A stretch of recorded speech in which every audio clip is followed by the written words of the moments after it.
Why couldn't I have found this video 2 weeks ago when I was searching for mountain scenery? As someone who loves Red Dead Redemption 2, this scene makes me want to go fishing. I'll give the guy this. He makes an inviting intro. Too bad he must spoil it by talking. At least he gives us something to talk about. Let's have a chat.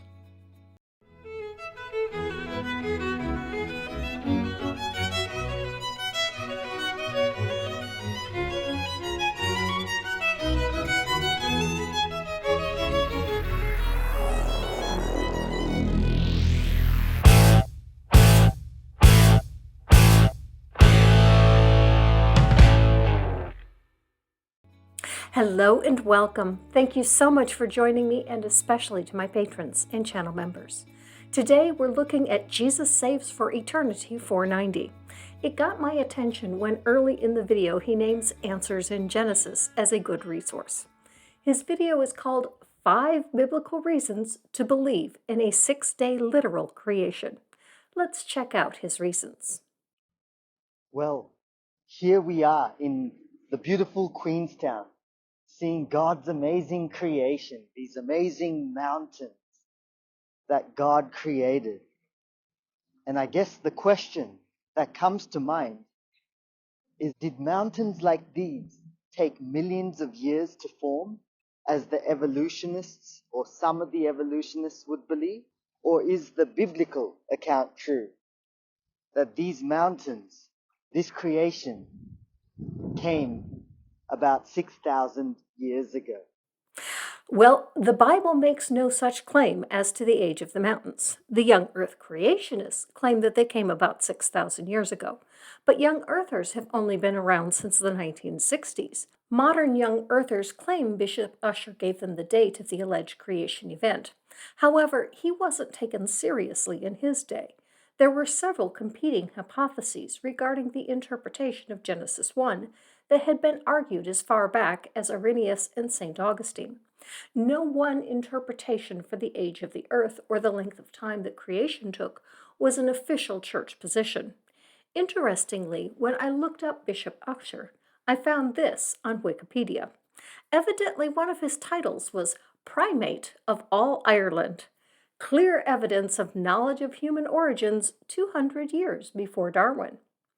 Much of young earth creationism has its origins in the visions of Ellen White, a Seventh-day Adventist. It was the Seventh-day Adventists that insisted that the earth was created in 6 literal days, but with White having visions of other portions of the universe existing before the earth. George McCready Price, a Canadian schoolteacher, saw how modern geology was dating the earth to be much older than his Seventh-day Adventist doctrine allowed for. He decided that he knew better than the geologists and came up with the notion that the geologic column was a result of Noah's flood. He also came up with an argument that I've heard many times from young earthers, that geologists date the rocks according to the fossils found in the rocks, and the paleontologists date the fossils according to the dates given them from the geologists who dated the rocks, thus claiming that there is no data to support these circular claims. Price went on to teach at Loma Linda, a Seventh-day Adventist university, where he was awarded an honorary bachelor's degree. The young earthers got their real start when Whitcomb and Morris defended Price's views. Whitcomb and Morris were embarrassed to admit that they were recycling many of Price's old arguments because the scientific community had already considered Price's arguments and had rejected them for decades. So they worked to distance themselves from Price while utilizing many of his arguments for a young earth. The book, The Genesis Flood, is the foundation for, you could even call it the second Bible of, the young earthers. When the Creation Research Society was formed, they couldn't find a geologist to join them. Neither Whitcomb nor Morris had a background in geology, despite their claims to understand geology better than the geologists. It wasn't until the 20th century that many, driven by the fear that paleontology and evolution would do away with the Bible, that the modern young earth creationist movement began. AIG began as the Creation Science Foundation in 1980, following the merger of 2 Australian creationist groups. Its name changed to Answers in Genesis in 1994 when Ken Ham founded the United States branch. In 1998, the Institute for Creation Research finally snagged a geologist in Dr. Andrew Snelling.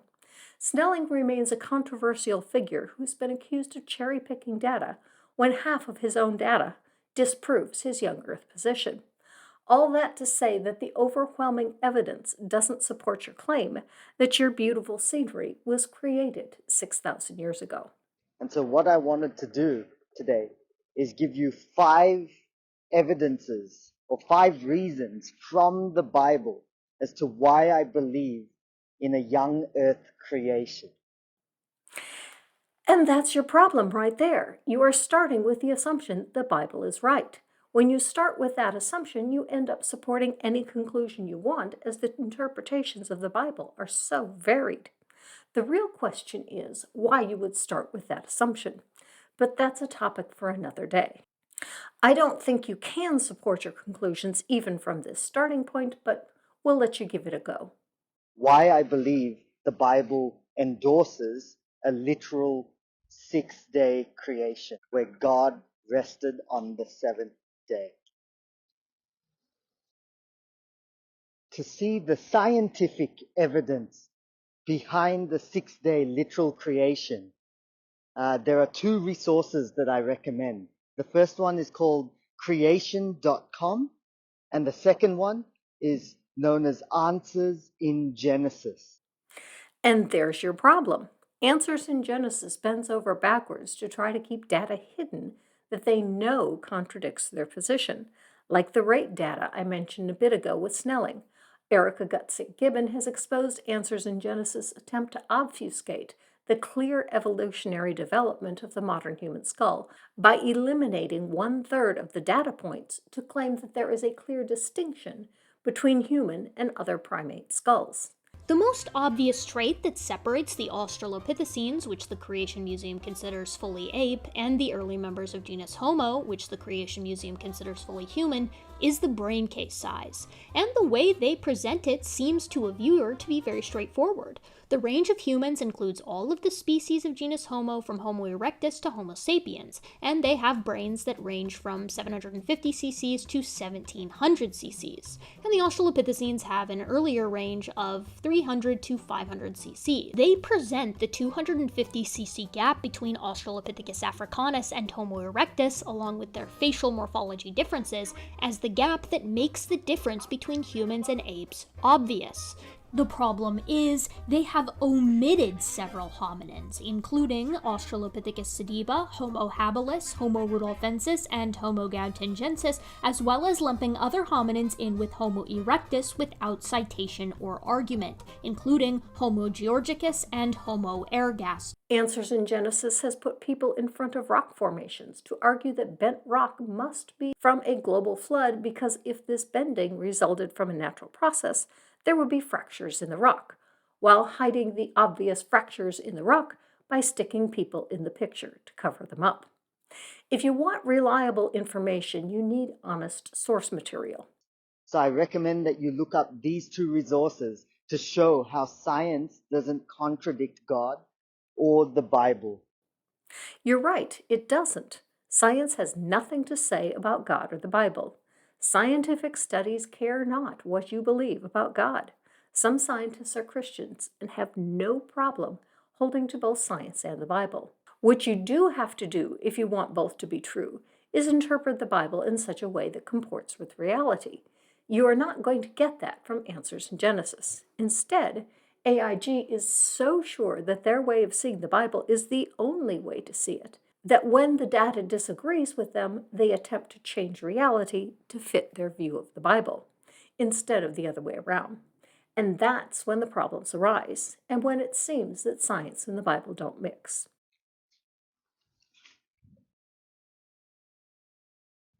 But firstly, the first reason as to why I believe the Bible endorses a literal 6-day creation comes from Genesis chapter 1 and how God defined the days.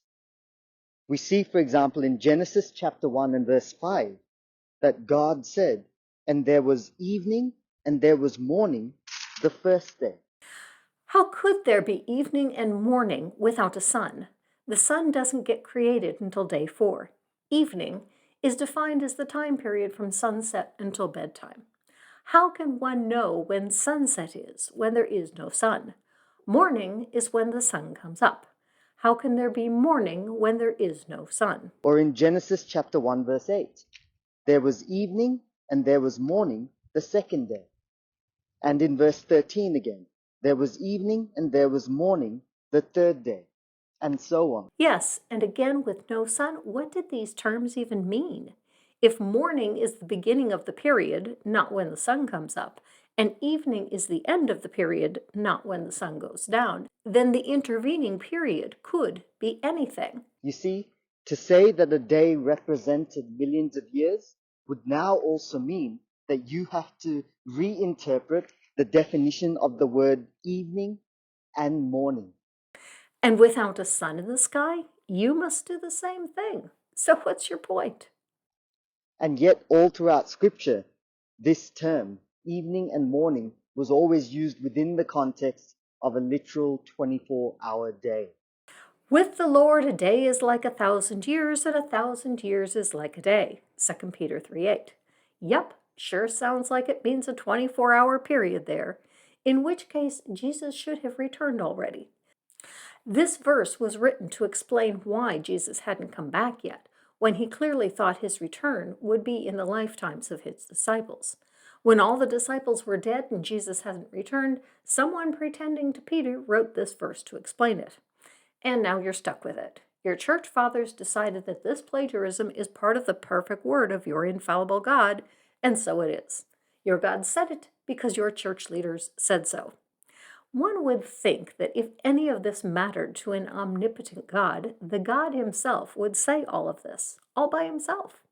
Secondly, we find in Genesis chapter 20 and verse 11, when God gave Israel the 10 commandments, one of those commandments that he commanded them was that they were to observe the Sabbath day, a literal 24-hour day, and keep it holy.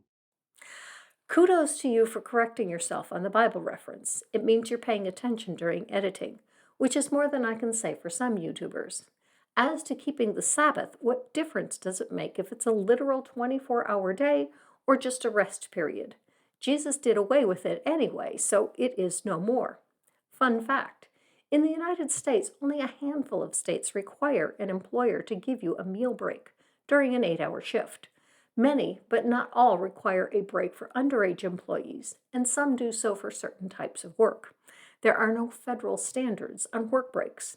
If having a break period during the day is important to your God, he sure didn't do a very good job of communicating that. He says that in Exodus chapter 20 and verse 8. And he goes on to say in verse 9, 6 days you shall labor and do all your work, but the seventh day is a Shabbat to the Lord your God. On it you shall not do any work. Yep, and some are so strict about what constitutes work that in Israel the elevators stop on every floor on Saturdays because pushing an elevator button is work. So they make sure that you don't have to push the button on Saturday. They should just have separate elevators for the devout. Elevators to heaven, maybe. There it goes. And the reason he gives in verse 11 is, for in 6 days the Lord made the heavens and the earth, the sea and all that is in them, but he rested on the seventh day. Why? Was he tired? How can a perfect triomni God get tired? When it describes how he made things, it says he spoke them into being. Let there be light. Let there be sun. Let there be the moon and stars. Let there be plants. Let there be animals. See? I just did 4 days' work in less than a minute, and I'm not even tired. Is your God so weak that speaking a few words tires him? No wonder your God doesn't speak to people anymore. It takes too much out of him.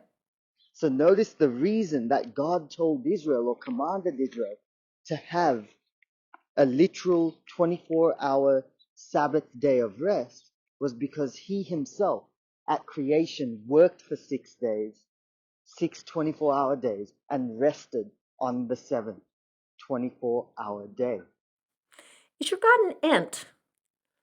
That would explain how saying, "Let there be light," would take more than 24 hours to do. It takes a long time to say anything in old English, and we never say anything unless it is worth taking a long time to say.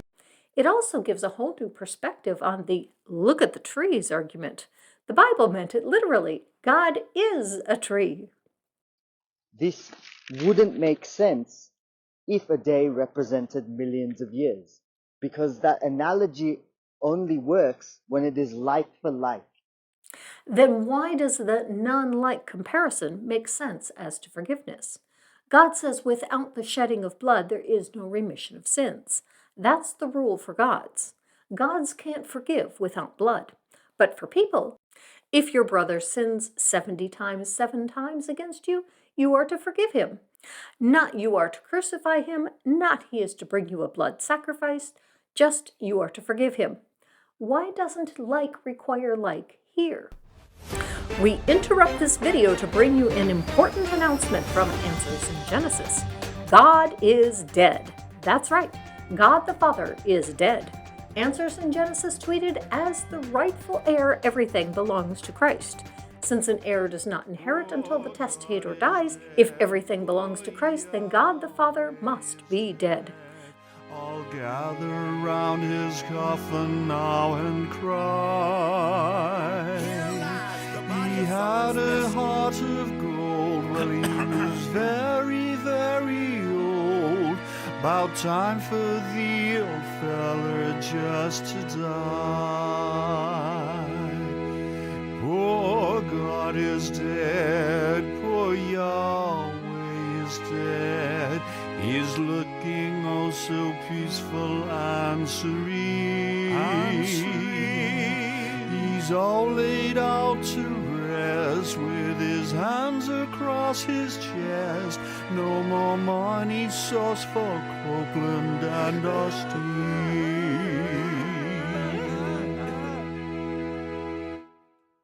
We now return you to your regularly scheduled video.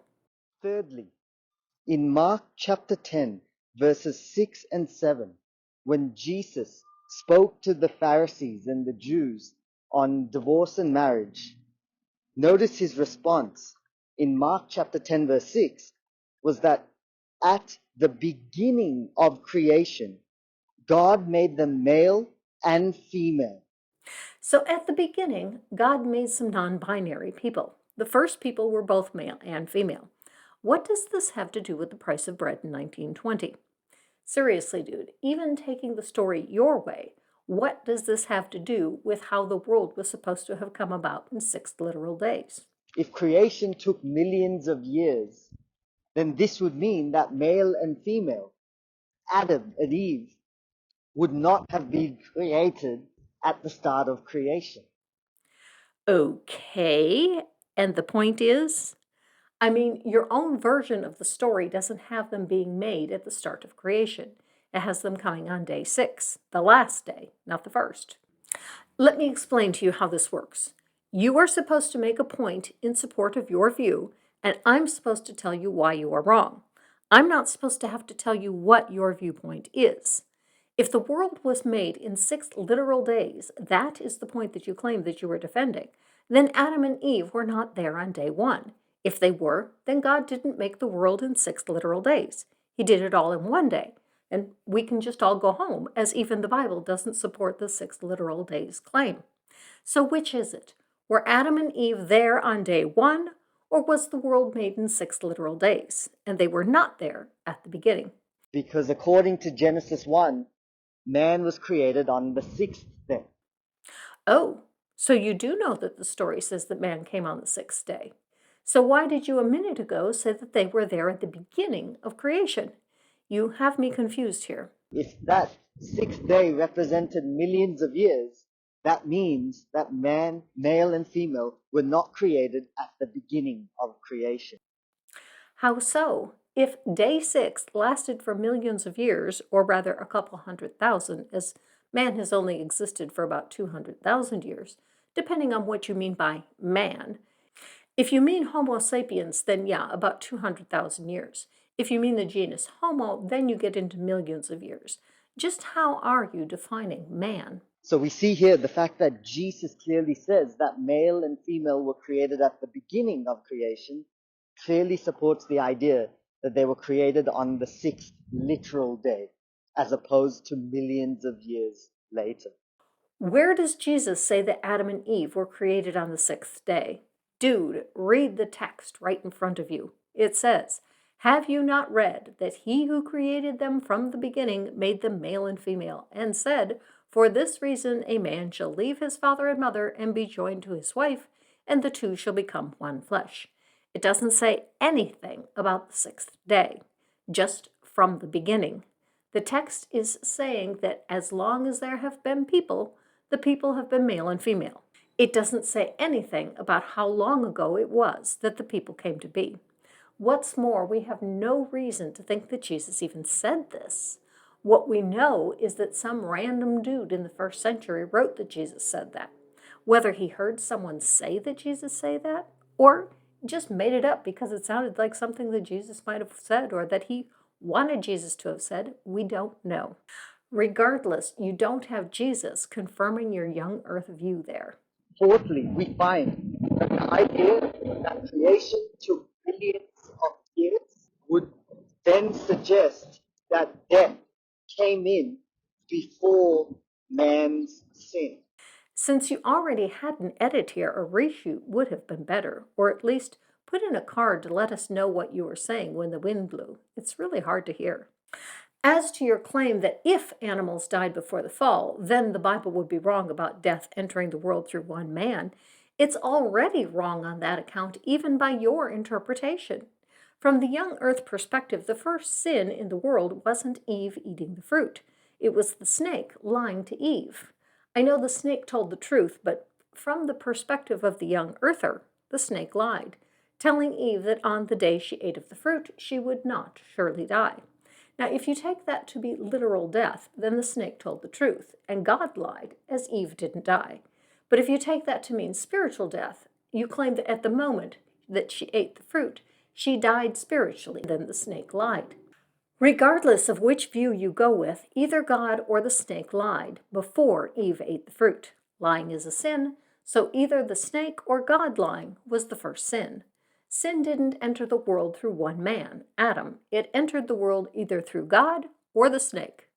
Answers in Genesis has an article on this, and they acknowledge the lie from the snake was the first sin. The article does not address the question here. If the snake's lie was the first sin, then sin did not enter the world through one man, Adam, as Paul claims in Romans, but rather, sin entered the world through one snake. So why is man being blamed for bringing sin into the world? And if you want to go to the heart of the problem, it's your God. Your God made the snake, knowing it would tempt the woman and cause the whole mess. Claiming that God didn't want this result, he just knew it would happen, not that he wanted it to happen, makes your God to be either impulsive or stupid. If I'm painting a picture and I want the house in the picture to be blue, but I dip the brush in black paint and paint the house, it is neither the fault of the paintbrush nor the paint that the house turned out black. When God made the snake, he dipped the brush in the black paint. When God made Adam and Eve, knowing that they would sin, he put the brush to the canvas. That the house turned out black is neither the fault of the brush nor the paint, even though it was the paint that made the house black.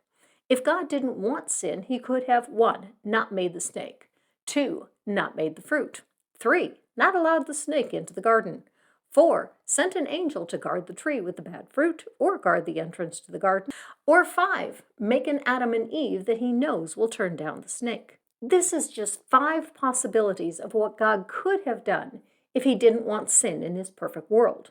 That God chose to make the world where he knew sin would come in means that he either wanted that result or he was too stupid to realize the consequences of his actions. Or he wanted to make the world differently but lacked the impulse control needed to create another outcome. Maybe the devil made him do it. No matter how you look at the story or which way you interpret it, it makes no sense. As mythology, yes, that makes sense.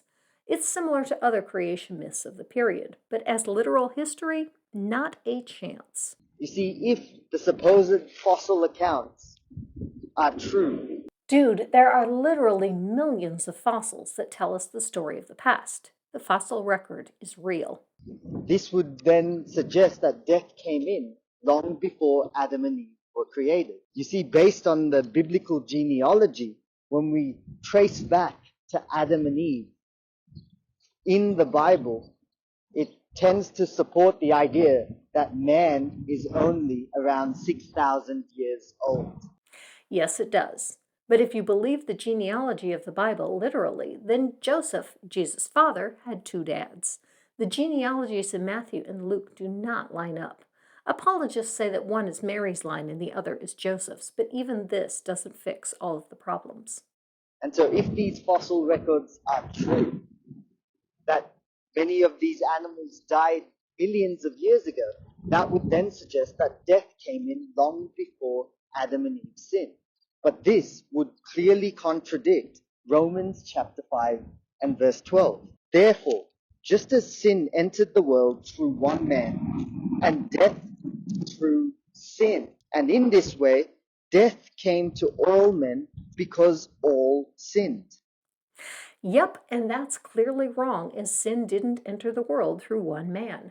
God sinned first by lying to Adam, then the snake, then Eve, then Adam. Adam was the fourth one to sin in the story, not the first. For before the law was given, sin was in the world, but sin is not taken into account when there is no law. If this was true, then God should never have given the law. Then there's no condemnation, as it isn't taken into account. But wait, didn't God curse Adam and Eve and all of creation because of the alleged sin of Adam and Eve? If their sin wasn't taken into account, then what was the curse all about? You aren't making any sense, dude. Nevertheless, death reigned from the time of Adam to the time of Moses, even over those who did not sin by breaking a command, as did Adam, who was a pattern of the one to come. So it doesn't matter if you sin or not, you're still going to die. Sounds to me like a myth made up to explain why people die. So notice from this passage in Romans chapter 5 verses 12 to 14, we are clearly told that death came to this earth because of Adam's sin. And it's clearly wrong. If Adam and Eve and the animals were eating the plants were dying before the curse. What's more, gut bacteria were also dying. Gut bacteria reproduce at an incredible rate, as they also have a very short life expectancy. If the gut bacteria didn't die, the animals would all explode. You could make the argument that no one was eating. Since they were immortal, they had no need of food, digestive systems, circulatories, or even internal organs. What purpose would they have if not to keep one alive? If they did have these systems, God would have to change them all at the fall to make them have life-sustaining functions, something they didn't need before. If all of this change at the curse comes shortly on the heels of the original creation, what was even the purpose of creation? Why not just make Adam and Eve and let them fall and then make the plants and animals? If making them the first time was so tiring for God that he needed a day of rest, what did God need after reworking everything in creations to now function in a world where death is a thing? No wonder your God never is seen or heard from. He's probably still sleeping that one off. But if Adam and Eve are only around 6,000 years old, and the fossil records claim to suggest that there were animals that existed millions of years ago, this would contradict the Bible and suggest that death came in long before Adam and Eve sinned. Technically, the fossil record makes no claims. It just is. The dates of the fossils were determined by people and have been verified through multiple methods. So yes, there was most certainly death in the world millions of years ago. The first death on Earth was not a mere 6,000 years ago, which means either your Bible is wrong or you are interpreting it wrong. Take your pick. The problem with this is that this would now make God's word a lie. Yep, agree with you there. If the Bible were the word of a God, the God lied. And finally, we find in 2 Peter chapter 3 and verse 9 that it says that with the Lord, a day is like 1,000 years, and 1,000 years are like a day. And so because nothing is impossible with God, this shows us that God could literally do 1,000 years worth of work in a single day, if he so desired. Then why did he get so tired after a mere 6 that he needed a day of rest? What was all that you said earlier about the days having to mean 24-hour periods, but now day no longer means a 24-hour period? Finally, you took this from 2 Peter, dude. 2 Peter is a forgery. The author claimed to be Peter, but isn't. The whole book is a lie. You really need to learn more about that book that you claim tells you how to live your life. We see this principle even in creation. For example, the eruption of Mount St. Helens volcano, which happened roughly about 50 to 70 years ago, produced a landscape similar to that of the Grand Canyon. And yet, all the scientific data of the soil samples taken where Mount St. Helens erupted suggests that that took millions of years to create. Creationists like this guy, and I don't know his name, I give him credit here. I checked his first video, his website, his about. He never gives us his name. Considering his Bible says not to take glory for himself, I see that as a mark of authenticity for whoever he is. I chose to respond to this even though he only has 166 subscribers because this video got over 1,400 views. Not sure if it's creationists seeking out support for their own or atheists looking for material to respond to. But either way, supporting claims for a global flood appears to be popular, which is sad, as the flood story is the most demonstrably untrue part of the book, in my opinion. As to the claim about Mount St. Helens, believers are still using this.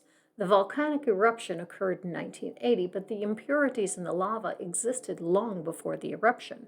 When you test a lava sample, you need to make sure you're testing just the lava, not all the dirt and pebbles that end up in the lava after the eruption. So no, the soil samples don't suggest that it took millions of years to form. Rather, it took one volcanic eruption to move around rocks that were millions of years old. But what difference does that make now? Answers in Genesis has told us that your God is dead. Live your life.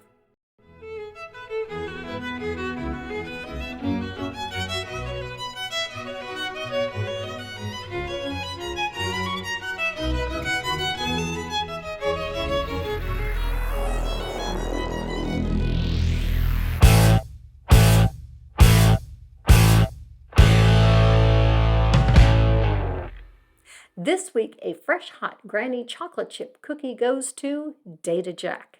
Thank you, Data Jack. Poor God is dead, poor Yahweh is dead. I'll gather round his coffin now and cry. He had a heart of gold, well he was very, very old. About time for the old feller just to die. Poor God is dead, poor Yahweh is dead. He's looking oh so peaceful and serene. He's all laid out to rest with his hands across his chest. No more money sauce for Copeland and Austin.